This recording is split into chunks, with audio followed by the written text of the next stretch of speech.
Ta série est sur le point de revenir, mais tu ne te rappelles pas des saisons précédentes? Tu as la flemme ou juste pas le temps? Bienvenue sur le récap série film et aujourd'hui c'est Game of Thrones saison 8. Alors accroche-toi bien, c'est parti.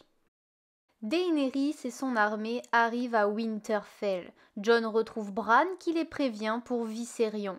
Les seigneurs du Nord ne sont pas ravis de voir que Jon a prêté allégeance à la Targaryenne et que l'armée Lannister va bientôt débarquer pour combattre les morts à leur côté. Sansa ne croit pas que Cersei va envoyer son armée et Arya retrouve enfin Jon. La flotte du Rhône arrive à Port-Réal avec les mercenaires de la Compagnie Dorée.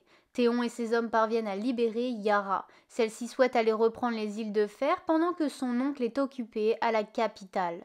Théon lui part pour Winterfell. Cersei paie Bronn pour aller tuer Jaime et Tyrion, tandis qu'elle passe la nuit avec Euron.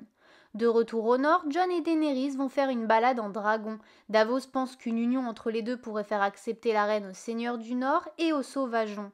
Arya retrouve le limier et Gendry. Elle commande une lance à ce dernier pour combattre les marcheurs blancs. Jorah emmène Daenerys rencontrer Sam pour le remercier d'avoir sauvé le Mormon. Elle lui apprend alors la mort de son père et de son frère. Bouleversé, Sam retrouve Bran qui l'envoie dire la vérité à Jon sur sa vraie identité. Plus loin, Tormund, Beric et les autres survivants se rendent chez les Ondes. Ils y retrouvent Ed et le reste de la garde de nuit. Les morts sont venus et ont tué le petit lord de Ombre. Ils comprennent alors que les marcheurs blancs seront bientôt à Winterfell. Jaime arrive et avoue donc que Cersei n'enverra pas de troupes. Tyrion et Brienne prennent sa défense, Sansa accepte donc qu'il reste, tout comme Jon. Daenerys n'a d'autre choix qu'aller dans leur sens. Jaime va voir Bran pour s'excuser. Jorah conseille à Daenerys d'aller parler avec Sansa. La reine fait comprendre à la Stark qu'elle aime son frère. Sansa lui fait alors un peu plus confiance concernant Jon, mais elle souhaite tout de même que le Nord devienne indépendant. Théon débarque et dit à Daenerys que Yara est partie reconquérir les îles de Fer. Ed, Tormund et compagnie arrivent également. Ils disent à Jon que les morts ne devraient plus tarder. Pendant leur ultime réunion avant la bataille, Bran dit que le roi de la nuit viendra pour lui. Il veut alors jouer l'appât pour faire sortir le roi de la nuit afin d'avoir une plus grande chance de le tuer.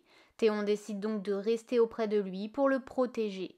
Daenerys, elle, souhaite que Tyrion reste à l'abri dans la crypte, ce qu'il a du mal à accepter. Quant à Sam et Lyanna, ils refusent d'aller dans la crypte. Tyrion, Jaime, Brienne, Podrick, Davos et Tormund passent la soirée ensemble. Jaime adoube Brienne faisant d'elle un chevalier. Gendry donne enfin sa lance à Arya. Il lui avoue être le bâtard du roi Robert. Les deux passent la nuit ensemble. Sam donne l'épée de sa famille à Jorah. Jon révèle sa véritable identité à Daenerys, mais ils n'ont pas le temps d'en parler plus. Les morts sont là. Tout le monde va à son poste. Mélisandre apparaît. Elle enflamme les armes des Dothraki puis se réfugie dans l'enceinte de Winterfell. Les Dothraki chargent mais disparaissent bientôt. On les retrouve se repliant, une vague de morts arrivant. Daenerys sur Drogon et Jon sur Rhaegar enflamme l'armée des morts. Arya part au combat et dit à sa sœur d'aller se réfugier dans la crypte. Sansa y rejoint donc Tyrion, Varys, Missandei et Ver. La bataille fait rage. Ed meurt en aidant Sam. Les soldats sont obligés de se retirer à l'intérieur des murs. Protégés par les Dothraki, Mélisandre allume le fossé empêchant l'avancée des morts. Mais ces derniers se jettent un à un sur le feu, créant un pont afin que les autres puissent traverser.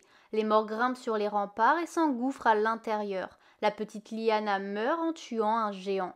Le limier et Beric secourent Arya. Beric se fait poignarder et meurt. Arya se retrouve avec Mélisandre avant de retourner se battre. Viserion, monté par le roi de la nuit, attaque ses frères. Drogon fait perdre sa prise au roi qui tombe. Rhaegar est blessé, Jon se fait alors éjecter. Drogon enflamme le roi mais sans résultat. Jon le prend en chasse mais le chef des marcheurs blancs réveille alors les morts, empêchant Jon de l'atteindre. Tous les morts du champ de bataille se relèvent à l'extérieur et à l'intérieur des murs. Certains parviennent à s'engouffrer dans la crypte, semant la panique. Drogon et Daenerys sauvent Jon pour qu'il puisse rejoindre Bran, mais les morts attrapent le dragon qui se retrouve vite submergé. Daenerys tombe de son dragon. Elle est rejointe par Jorah, les deux sont rapidement encerclés. Jorah se sacrifie alors pour protéger Daenerys. Bientôt, il ne reste plus que Théon pour protéger Bran, Jon étant sans cesse bloqué par Viserion. Le roi arrive jusqu'à Bran. Celui-ci remercie Théon qui tente alors une attaque suicide. Le roi tue le Greyjoy puis s'approche pour tuer Bran. C'est alors qu'Arya apparaît. Le roi l'attrape mais la Stark tue le marcheur blanc faisant exploser tous les morts, y compris Viserion qui était sur le point de carboniser Jon. Jorah meurt dans les bras de Daenerys, Melisande sort, enlève son collier magique et s'en va mourir sous les yeux de Davos. C'est l'heure de brûler leurs morts. Les vivants font leurs adieux à Jorah, Théon, Beric, Lyanna, Ed et tant d'autres. Au banquet, Daenerys fait de Gendry le seigneur d'Accalmie et donc le fils légitime de Robert. Il retrouve ensuite Arya pour lui annoncer la nouvelle. Il lui dit qu'il l'aime et lui demande de l'épouser. Arya refuse n'étant pas faite pour cette vie. Jaime et Brienne passent la nuit ensemble et Daenerys va voir Jon et lui demande de ne révéler son secret à personne. Mais il souhaite le dire à Arya et Sansa. La reine pense alors que Sansa fera tout pour le mettre sur le trône. Le lendemain, il planifie la guerre contre Cersei. La moitié de l'armée est morte. Jon et Tyrion souhaitent assiéger la ville. Sansa demande à ce que les soldats se reposent pour se remettre de la bataille de la veille, mais Daenerys refuse et Jon prend le parti de sa reine. C'est alors la réunion chez les Stark. Arya et Sansa ne font pas confiance à Daenerys. Jon demande à Bran de leur dire la vérité sur son identité après avoir fait jurer à ses sœurs de garder le secret. Mais lorsque Tyrion va la voir, Sansa le lui dit. Tyrion le révélera ensuite à Varys. Entre-temps, Bronn débarque voir Jaime et Tyrion. Il leur dit que Cersei lui a demandé de les tuer en échange de vives aigues. Tyrion lui propose alors au jardin pour qu'il ne le fasse pas. Bronn accepte. Arya rejoint le limier sur la route de Port-Réal, elle voulant tuer Cersei et lui son frère. Tormund décide de ramener les sauvageons au-delà du mur. Jon lui demande d'emmener également Fantôme.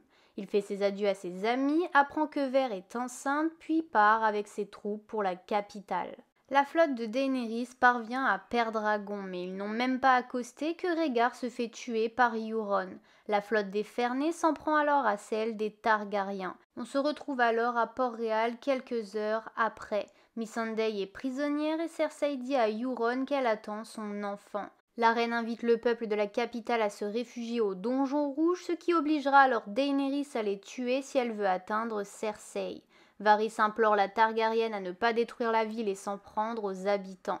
Tyrion propose de marchander avec Cersei. Daenerys accepte uniquement pour que le peuple voie qu'elle a voulu éviter un bain de sang. Sansa, Brienne et Jaime apprennent l'embuscade de Euron. Le soir, Jaime s'en va pour rejoindre sa sœur, laissant Brienne accablée. Daenerys parvient à Port-Réal. Tyrion va à la rencontre de Qyburn pour discuter des termes de la reddition de Cersei.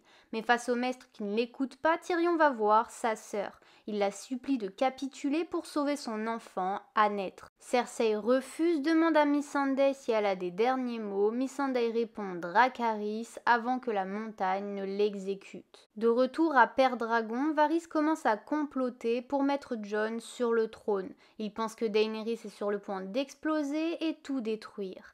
Il fait part de ses doutes à Jon, mais celui-ci est catégorique, il ne veut pas du trône.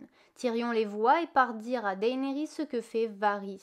Pour elle, ils l'ont tous trahi. Elle fait arrêter Varys et le condamne à mort. Ils partent ensuite pour préparer la bataille de Port-Réal. Tyrion supplie la reine de laisser une chance aux habitants de se rendre. Elle accepte mais lui apprend que Jaime a été arrêté en essayant de rejoindre la ville. Tyrion va voir son frère, il relève la garde pour libérer Jaime afin qu'il aille aider Cersei à quitter la ville et recommencer leur vie ailleurs. Le lendemain, Arya, le limier et Jaime sont dans la ville. Les habitants se réfugient au Donjon Rouge mais les portes se ferment avec Arya et Sandor à l'intérieur mais Jaime à l'extérieur. Daenerys et Drogon arrivent, ils mettent le feu à la flotte d'Euron et abattent un mur permettant aux troupes d'entrer dans la ville. Les soldats Lannister capitulent rapidement. Les cloches sonnent la reddition. Mais Daenerys n'écoute pas et brûle la ville et ses habitants. L'armée reprend la bataille, Jon tente de les arrêter en vain. En faisant le tour, Jaime tombe sur Euron. Les deux se battent, le Greyjoy poignarde le Lannister, Jaime finit par tuer Euron et rejoindre sa sœur. Arya et Sandor parviennent au Donjon Rouge, mais le limier dit à Arya de partir si elle ne veut pas mourir ici. Arya l'écoute tandis que lui arrive jusqu'à son frère. la montagne Tucuiburn qui voulait l'empêcher de se battre contre le limier. Cersei s'éclipse. Jaime la retrouve, il l'emmène dans les sous-sols, mais la sortie est bloquée. Les jumeaux meurent, ensevelis dans les bras l'un de l'autre. Sandor, lui, tente de tuer son frère, mais rien n'y fait. Il se jette alors sur lui, les faisant basculer dans le vide. Arya tente de quitter la ville. Elle est piétinée, blessée et assommée. Elle reprend ses esprits à la fin de la bataille. La bataille est désormais finie. Tyrion entre dans la ville détruite, apercevant tous les morts. Il parvient au sous-sol du donjon rouge et trouve les cadavres de son frère et de sa sœur. Daenerys arrive victorieuse. Elle dit que la guerre ne sera pas finie tant que tous les peuples du monde ne seront pas libérés. Tyrion démissionne et la reine le fait enfermer. Arya apparaît auprès de Jon et lui dit qu'il sera toujours une menace pour Daenerys. Jon va voir Tyrion. Ce dernier lui dit que Daenerys sera toujours une menace pour tout le monde, surtout pour Sansa. Jon rejoint ensuite Daenerys dans la salle du trône. Elle lui demande de bâtir le nouveau monde avec elle. Ils s'embrassent, mais Jon la poignarde, la tuant. Drogon apparaît. Jon pense qu'il va le tuer, mais le dragon brûle le trône avant de disparaître en emportant le corps de sa mère. Jon est prisonnier. Vergris amène Tyrion à Fausse Dragon devant les chefs des grandes familles de Westeros. Vergris demande justice, mais Tyrion dit que c'est à la reine ou au roi de Westeros de choisir. Sam propose que le peuple ait le droit de choisir son roi, enclenchant des fous rires. Tyrion propose alors que Bran devienne le nouveau roi et que le pouvoir ne sera plus héréditaire. Tout le monde accepte sauf Sansa qui déclare que désormais le Nord sera indépendant. Bran fait de Tyrion sa main. Il décide d'envoyer Jon dans la garde de nuit pour rester en paix avec les Immaculés. Ces derniers partent pour l'île de Nath. Les Stark retrouvent Jon pour faire leurs adieux. Arya leur dit qu'elle part à l'ouest pour découvrir le monde. Le conseil se réunit avec Davos comme grand amiral, Bronn comme grand argentier, Brienne comme lord commandant de la garde royale et Sam comme grand maître. Plus tard, on retrouve Arya sur son propre navire partant à la découverte du monde, Sansa se faisant couronner reine du Nord et Jon partant avec les sauvageons et fantômes par-delà le mur. Ceci marquant la fin de Game of Thrones. Et voilà, la vidéo est terminée, j'espère que ça t'a plu et aidé. N'hésite pas à lâcher un pouce en l'air ou à t'abonner si le concept te plaît. En tout cas, on se retrouve la semaine prochaine pour un autre récap. A plus!